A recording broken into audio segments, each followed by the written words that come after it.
Bir tadi ya, albir. Apapun yang baik-baik yang kita lakukan dari apa?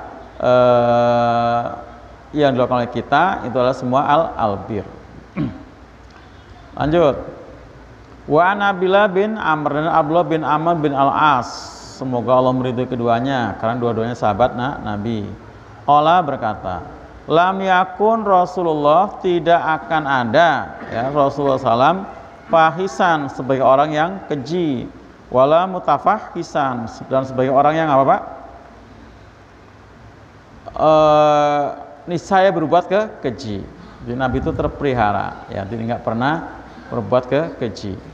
Wa kana yaqulu, dan beliau bersabda, inna min khiyarikum, sungguhnya termasuk di sebaik-baik di antara kalian adalah ahsanakum, sebaik-baik kalian akhlakon akan akhlaknya. Muttafaqun alaih, Bukhari Muslim, gitu ya. Jadi Nabi itu nggak mungkin berbuat keji, ya nggak mungkin. Karena Nabi adalah orang yang sudah dikondisikan sama Allah sebagai orang yang berakhlak mulia, seperti disebut dalam Quran kemarin sudah kita baca ya, surat apa kemarin Pak? Al-Qalam. Wa innaka la'ala khuluqin azim, engkau Muhammad di atas akhlak yang sangat agung. Itu. Jadi Nabi itu terpelihara di akhlak yang tercela, akhlak yang kecil, perbuatan yang tercela. Nah, ini juga karena Nabi bersabda tadi dalam sebuah hadisnya ya, inna min khiyarikum ahsanakum akhlakon, sungguh sebaik-baik dari kalian orang yang paling baik akhlaknya. Artinya di antara kita ya, ukuran baik dan tidaknya itu adalah akhlak ukurannya di antara kita ya. Kalau di sisi Allah adalah takwa kan, inna akramakum indallah ya atqakum, sehingga paling mulia di antara kamu di sisi Allah adalah takwa. Nah, kalau di antara sama kita ukurannya akhlak ya. Kan kita nggak tahu Pak siapa di antara kita yang takwa, kan nggak tahu ya Pak takwa. Tapi kalau akhlak kita bisa ngerti, dari tutur katanya, sopan santunnya, adabnya, sifatnya, tabiatnya kan seperti itu. Nah, tapi kalau takwa ya kita nggak ngerti ya Pak. Makanya saya kadang-kadang nggak enak juga loh Pak, lagi khutbah Jumat ya, berwasiat ittaqullah haqqa tuqatih. Jangan-jangan yang saya wasiat itu lebih takwa pada saya kan? Ngeri nggak sih Pak? Loh iya kan?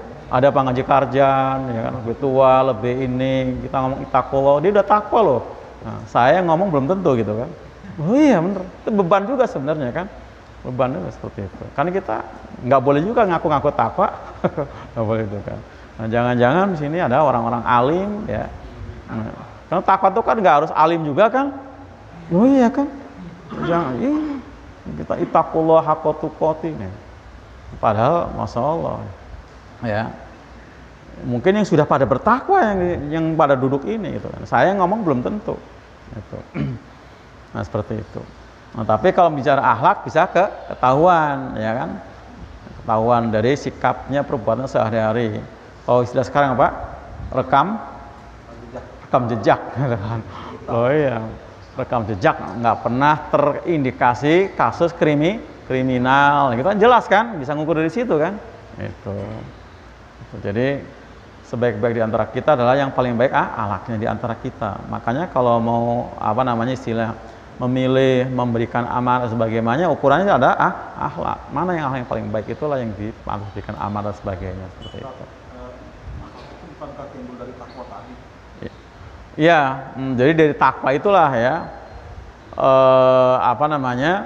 otomatis ya, otomatis dengan takwa ya akhlaknya pasti mulia, otomatis seperti itu. Tapi tadi nilai di antara sama kita diukur dari akhlak. Tapi kalau di sisi Allah, di segi takwanya gitu kan. Tadi kan inna akramakum indallahi atqakum. Makanya kita nggak boleh kemudian kita memandang orang kita sama aja lah ya. Kan di sisi Allah kan takwanya. Nah, kita kan nggak tahu masa takwa. Ya kita ukurnya akhlak aja. Loh iya kan? Makanya nggak boleh mentang-mentang bukan mentang-mentang, maksudnya tadi dengan paham semacam itu akhirnya dia ke orang lebih tua nggak sopan, ke guru nggak sopan, karena tadi ngukurnya takwa. Kan di sisi Allah yang paling ukurnya kan takwa. Ya di sisi Allah takwa, di sisi kita bukan takwa, akhlak. Beda kan? Beda. Ada seperti itu. Akhirnya dia tadi ke orang tua nggak sopan, ke guru nggak sopan. Kenapa? Karena pikirnya menimbangnya takwa. Kan paling takwa yang mulia, bukan tua dan mudanya, bukan masalah guru dan muridnya. Nggak begitu. Akhlak memang nggak seperti itu, ya kan? Akhlak nggak seperti itu. Tapi kalau udah takwa pasti murid-muridnya pasti baik kan? Apa? Kalau dia takwa, pasti murid-muridnya. Iya betul, pasti betul. Justru kalau yang punya paham seperti itu berarti enggak, dia bisa nggak takwa, loh ya kan? Kalau pahamnya seperti itu kan, akhirnya dia gebiah uyah, dianggap sama aja, kita sama aja, gitu kan? Iya, yang penting takwanya. Ya, itu di sisi Allah, ya kita tuh sama aja, ya mau pejabat, mau siapa sama aja. Tapi di antara kita adalah khiyarukum tadi, sebaik-baik kamu adalah yang paling baik alaknya. Itu seperti itu. Kalau di antara kita pertimbangan seperti itu, makanya ada peristiwa nih di sebelah saya dulu tahun berapa itu, orang baik banget, orangnya sopan masih, katanya paling motor. Bener sih, udah ketahuan berarti kan? Udah ketahuan berarti akhlaknya udah. sehari-harinya sopan. Ya sesuatu yang busuk alaman juga kan, sesuatu yang busuk akhirnya walaupun ditutupi akan kecium juga akhirnya kan, seperti itu.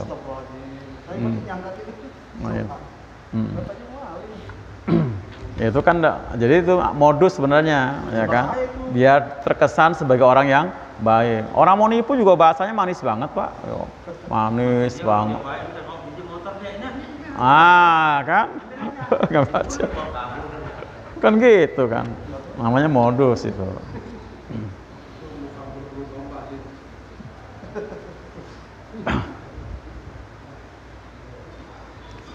Dan tanyakan, nih yang depan dulu, yang depan. Akhlak sama adab derajatnya tinggian mana? Karena ada orang yang bilang dasar lu nggak punya adab. Jadi apa ya? Adab itu kalau bahasa kita hampir sama sih tadi ya. Tata krama. Norma Iya, norma ya. Iya. Itu adab. Memang kalau bilang tinggi yang mana juga kemanusiaan yang adil dan beradab. Wah, itu tinggi banget, udah masuk ke sila tuh. Kemanusiaan yang adil dan beradab. Berarti kan itu mencakup banyak hal sudah kan. Masuk di situ kan? Ada berarti udah ya, tata krama termasuk juga masalah tadi kejujuran segala macam kan masuk di situ juga kan, adab Pak. Jadi nggak sebatas angga unggu, tapi memang hampir ya dipahami adab tuh kayaknya sekitar apa, sopan santun, angga unggu gitu kan, hampir seperti itu. Sulit saya jawabnya itu, sulit. Oh, kayaknya kakak adik aja gitu kan. Ya. Atau ya seperti kan akhlak jelas bahasa Arab ya kan, ada bahasa apa, adab Arab juga, iya kan? Adil bahasa Arab juga, itu bahasa Arab semua itu kan. Mungkin kakak adik aja kali ya. Kalau kakak adik berarti nggak ada ya tadi.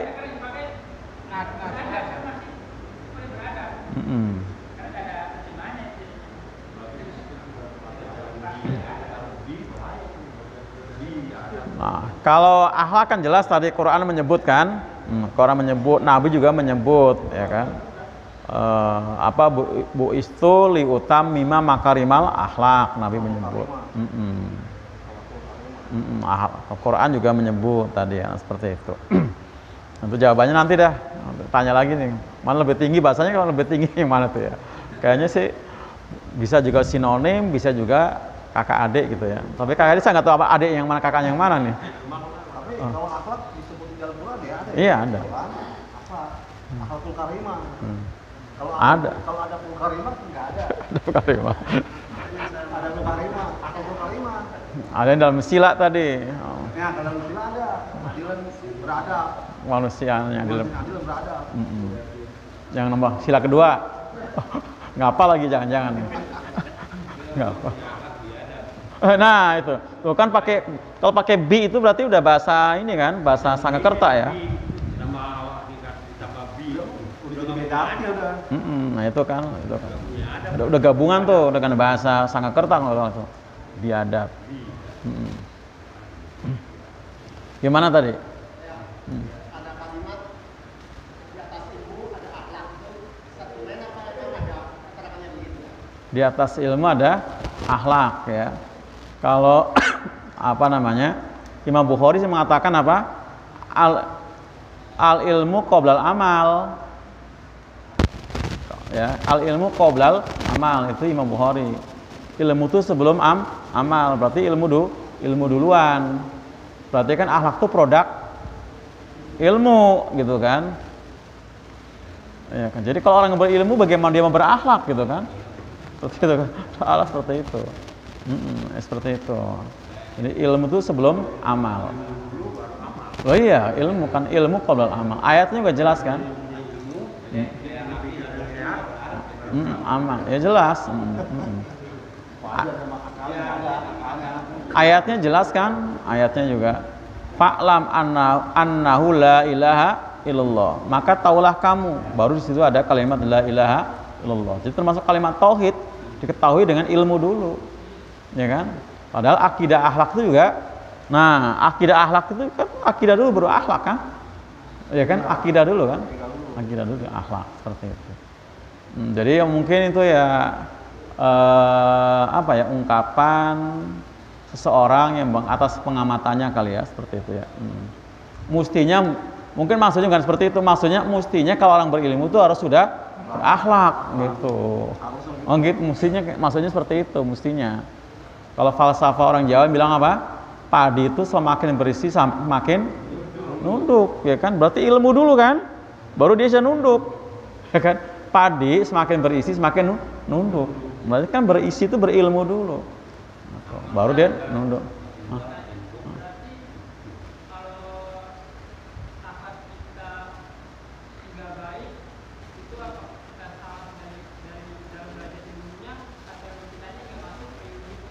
Iya. Jadi bagus ya pertanyaannya. Jadi dari ilmu yang tidak baik itu juga bisa menimbulkan akhlak yang buruk. Ilmu, karena ilmu itu kan nggak semuanya ilmu itu baik. Makanya ada ilmu yang wajib dipelajari, ilmu yang sunnah dipelajari, ilmu yang boleh dipelajari, ada ilmu yang haram dipelajari. Nah, sekarang belajar ilmu apa nih? Nah, ya kan? Oh iya kan? Belajar ilmu apa gitu kan?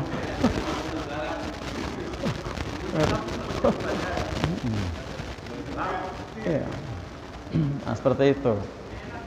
Tapi juga begini, dari ilmu yang baik pun kalau dia belajar, kemudian ternyata juga tadi nggak membuahkan akhlak yang baik, ya itu juga akan jadi bumerang, gitu kan? Belajar ilmu yang baik, akidah, akhlak, ya, dalil Quran sebenarnya belajar. Tapi ternyata dari ilmunya itu tidak membuahkan akhlak yang baik, bahkan dia berbuat yang sebaliknya, itu jadi bumerang. Karena Allah sangat murka, ya orang yang apa? Tahu tapi tidak mengerjakan, ya kan? Surat apa? Sof ya, ayat yang kedua. Kemudian juga surat Al-Baqarah ayat 44 kalau nggak salah ya, seperti itu. Jadi apa namanya? Akhlak dengan ilmu, akidah dengan akhlak itu semua saling berkaitan, nggak bisa dipisah-pisahin. Dari akidah yang kuat akan melahirkan apa namanya? Akhlak yang baik. Dari ilmu yang baik akan melahirkan akidah yang kuat. Seperti itu.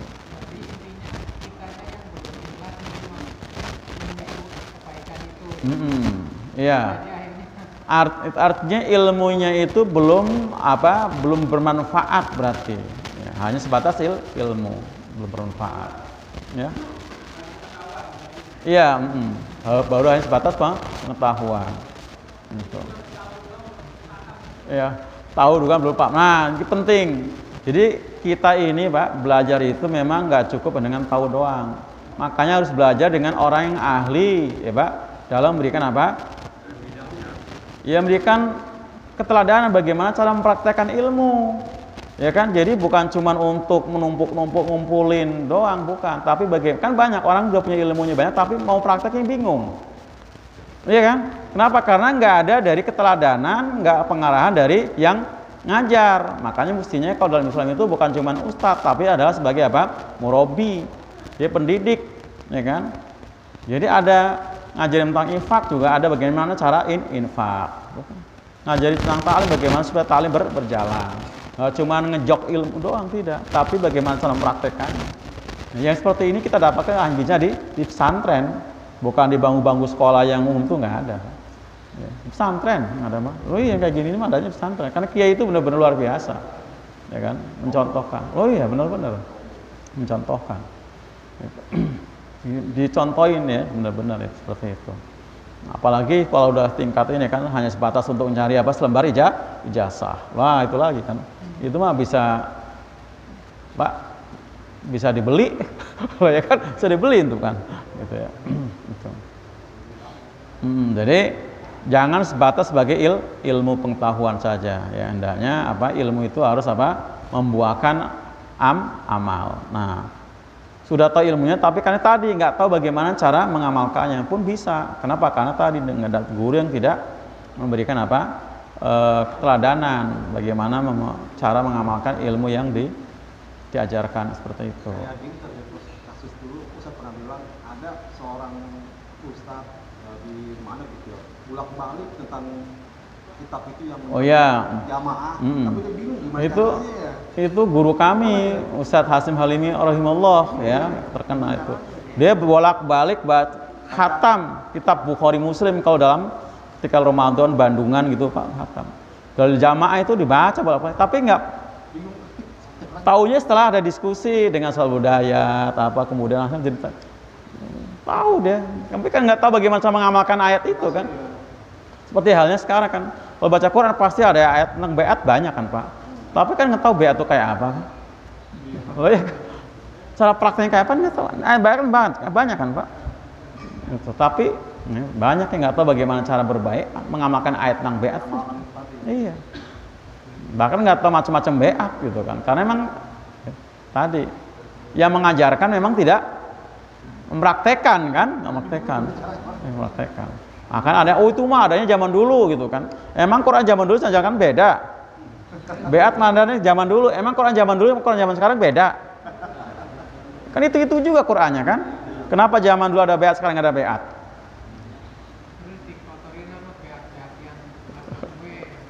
Nah ya, itu ya. Jadi memang perlu tadi ya pembimbingan ya, bagaimana cara melaksanakan mengamalkan ilmu itu penting ya, seperti pembimbingan seperti itu.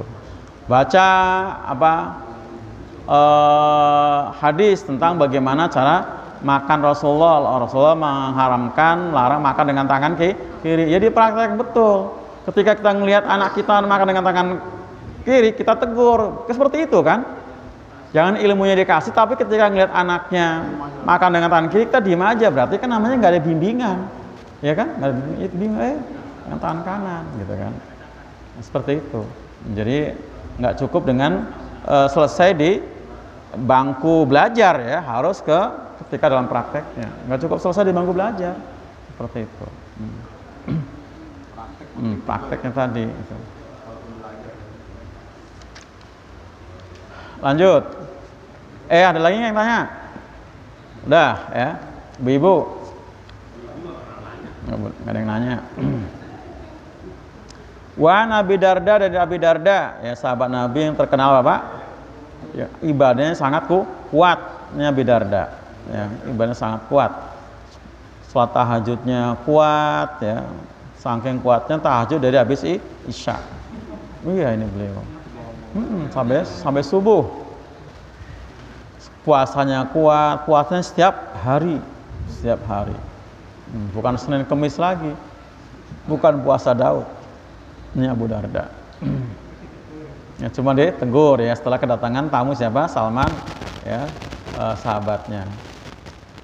Dari Abi Darda radhiyallahu anhu, annan nabiyya, bahwasan Nabi sallallahu alaihi wasallam qala bersabda, Ma min syai'in afqalu fi mizanil abdi al mu'min yaumil qiyamah min husnul khuluq.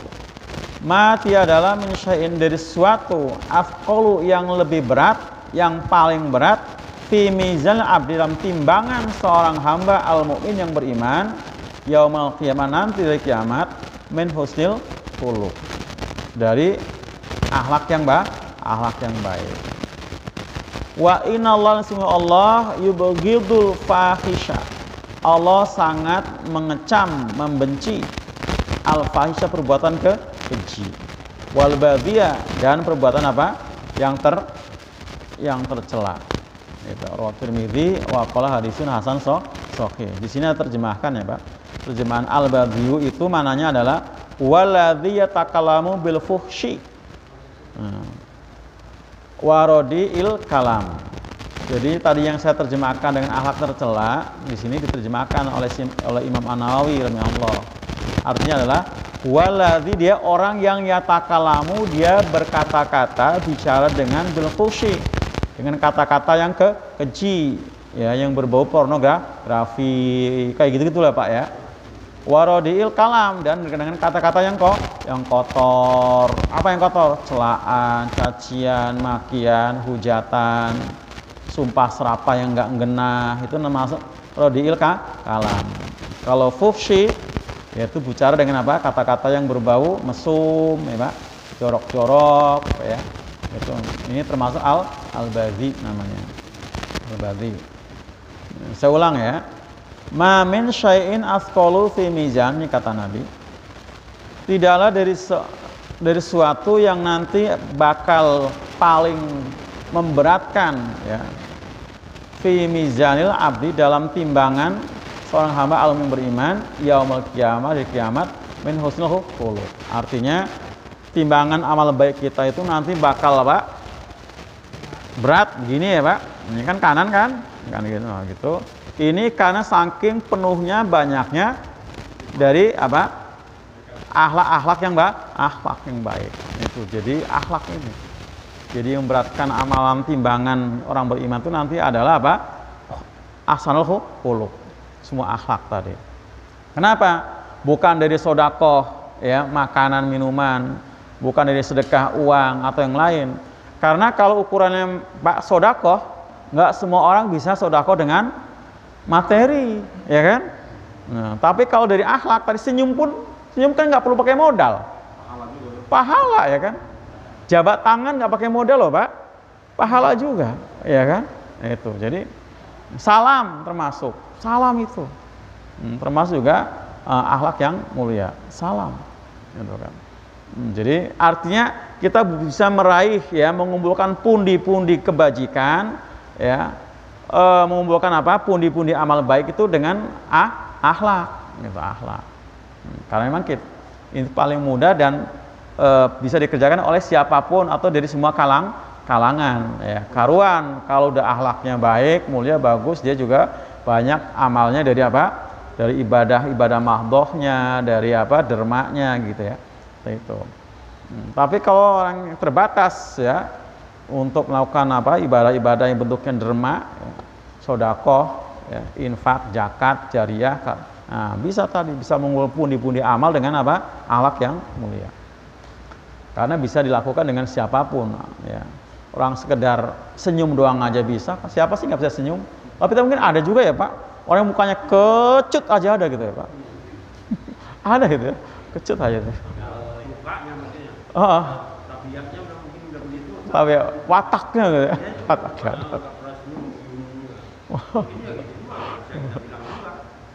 Itu. Debat apakah termasuk dalam hadis itu sih?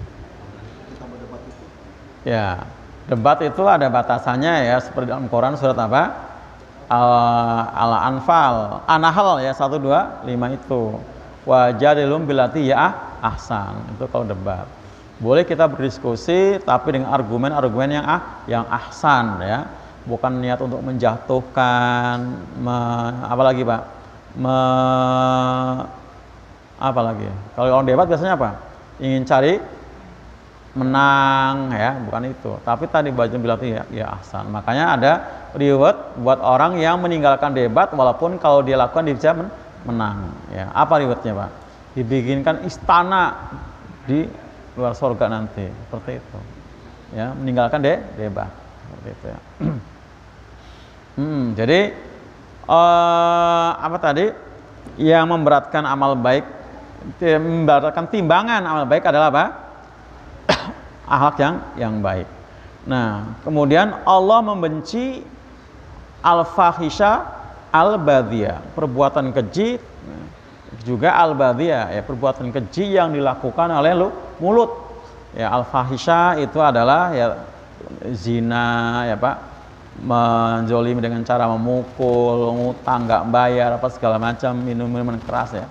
Itu. Nah, kemudian kalau al-badhiyah khusus perbuatan keji yang dilakukan oleh yang diproduk oleh mulut. Ya. Apa? Ya tadi termasuk apa? Bicara bohong, ya kan? Bicara kasar. Ya, bahasanya kotor, jorok lu, jorok tadi ya, jorok Afif, jorok. Jorok sama kotor beda ya. Kalau jorok itu yang berbau mesum, itu jorok, berbau mesum ya. Tapi kalau kotor ya tadi, kayak comberan. Comberan kan kotor. Kayak comberan, tau kan? Itu sumpah serapannya, cimaki, bin keluar semua. Ada kok. Iya, Pak, ngomong iya kan? Biasa aja kayak anjing, biasa aja gitu kayaknya.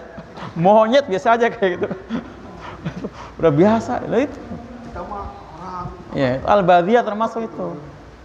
Dan kayaknya ya karena sudah lumrah di kalangannya ya, kayaknya udah, bahkan untuk mencela orang tuh kayaknya yang dicela juga kayaknya udah biasa aja. Soalnya dia akan balik kan gitu kan. Biasa aja. Ini padahal ini ya betul, Allah murka, Allah benci itu. Makanya Pak, dari mulai dini ketika anak kita sudah ya mulai tercemar dengan bahasa seperti itu, jangan diemin aja. Atau kemudian dia main dengan komunitas ya, yang anak-anak biasa ngomong kayak gitu, kita cegah. Itu bener-bener, saya udah prihatin banget tuh dengan anak saya itu. Bahasanya itu udah, kadang kan istri saya suka negor itu kan, ngomong jauh gitu kan. Tapi ya pas ada kita aja kagak, nanti ya di sono kan, seperti itu. Makanya kamu harus dikeluarin dari komunitas itu. Loh iya kan? Ya bagusnya depan kita mungkin bener ya, artinya dia ngomong jorok, tapi kalau sesamanya ya biasa aja. Sumpah serapah biasa aja, nyaci biasa. Nah, padahal tadi apa? Inallah yabghadu, Allah membenci. Allah membenci ya, al-fahisha wal badhiyah gitu ya. Seperti itu ya. Allah benci. Makanya jangan ditolerir, Pak, Ibu. Jangan ditolerir ketika anak kita sudah ngomong jorok, ngomong kotor, jangan ditolerir. Allah murka. Oh, gitu ya. Tadi siapa yang nanya?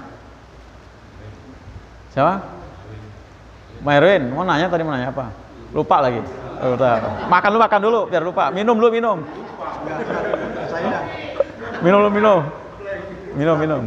Ya. Ini saya nggak pernah ngelihat ada dua perempuan, dia nggak memberi nama, yang satu manggil anjing, yang satu monyet, tapi senang-senang aja. Ya tadi itu udah Allah murka banget itu kan. Karena udah lumrahnya seperti itu, seolah hal yang biasa. Nah, perbuatan yang keji dipandang suatu hal yang lumrah biasa, kan yang bisa menimbul bencana seperti itu kan, Pak. Oh iya. Jangan dipikir udah biasa. Nggak boleh kita membiasakan sesuatu yang jelek. Ya kan? Ya kan nggak boleh kan. Sesuatu yang jelek kok dibiasain. Ya jangan. Ya tadi, Pak. Yang mau tanya, kenapa manusia itu kalau mencela itu orang kok nama-nama binatang kan gitu. Kenapa nggak nama Firaun lah? Siapa yang mau jawab nih? Ya kasihan juga soal anjing itu jelek gitu ya, monyet itu jelek ya. Tapi kok binatang kan nggak tahu apa binatang. Loh, makanya tuh. Monyet itu lebah gitu. Nama orang yang jelek kan banyak, Firaun nggak siapa kayak Ramses nggak siapa kan. Tapi ada kemarin saya dengar langsung ya, bukan gitu, dia minta gitu, ngamen, Pak. Nggak ada yang ngasih, dasar Israel semua ngomong gitu. Ngomong gitu. Dasar Israel semua. Sebenarnya saya tersinggung juga sebenarnya, kok Israel kan Nabi kan. Ada kemarin, Bang. Dasar Israel semua katanya. Ada. Ada kemarin. Nah, Tapi rata-rata orang kalau mencela, siapa ya? Jadi memang. Lancar bener gitu kalau ngomong gituan. Jadi rupanya Bang Erwin, kenapa mereka kalau mencela itu mencaci itu dengan nama binatang? Ya tadi binatang itu adalah makhluk yang tidak berakhlak, ya kan? Yang tidak berilmu, nggak punya akal, seperti itu. Makhluk yang kotor, ya kan? Yang kotor itu maksudnya seperti itu. Tapi walaupun begitu pun ada anjing yang masuk surga ya, yang saya dengar gitu loh. Ashabul Kahfi kan, walaupun bilang najis gitu. Ya, anjing itu bukan ya najis air liurnya ya itu. Dulu sahabat juga, rumah Nabi juga pernah kemasukan anjing juga kan? Kemasukan anjing. Makanya malaikat Jibril kena nggak masuk. Nanti kan ada dibahas di sini kan. Ternyata di rumah Nabi kemasukan anjing kecil. Jadi rupanya memang zaman itu anjing itu dan berkeliaran juga masih dipelihara karena ada ayatnya kan. Kita disuruh melihara anjing yang terdidik untuk berburu. Itu mulai seperti itu. Iya kan? Bermanfaat itu. Oke, GPS. Lebih hebat lagi. Dibandingkan banyak pakai GPS aja. Gampang gitu. Ada yang tanyakan? Baik.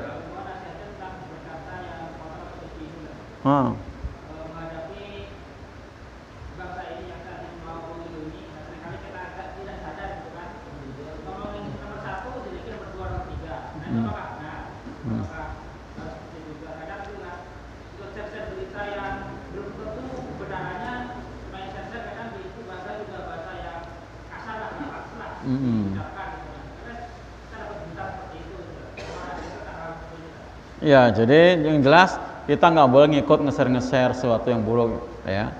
Yang satu ini bukan paslonnya itu biasanya temsesnya itu ya.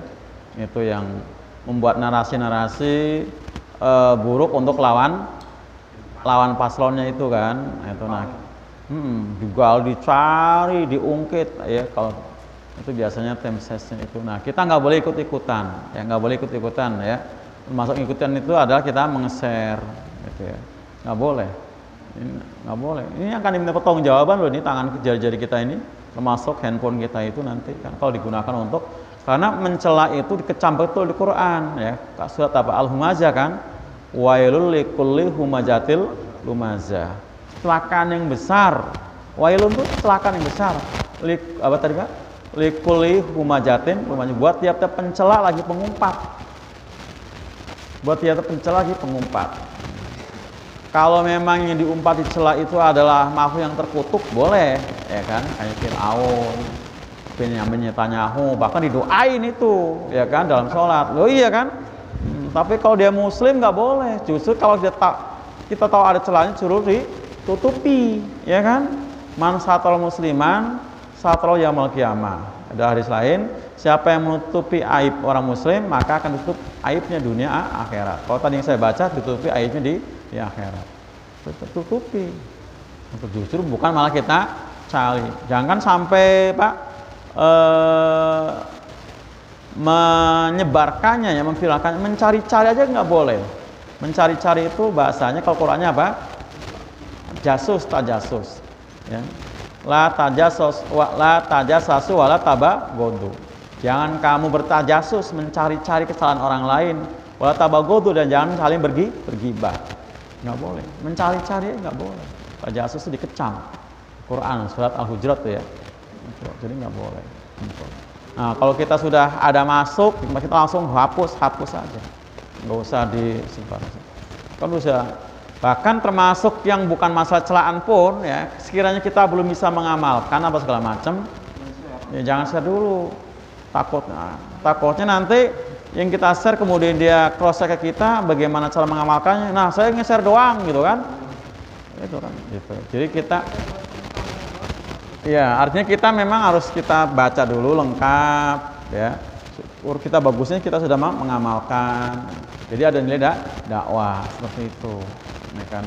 Kadang-kadang baru baca apa deadline-nya, kemudian langsung di share. Begitu ada orang cross kita kelagapan, ya kan? Itu.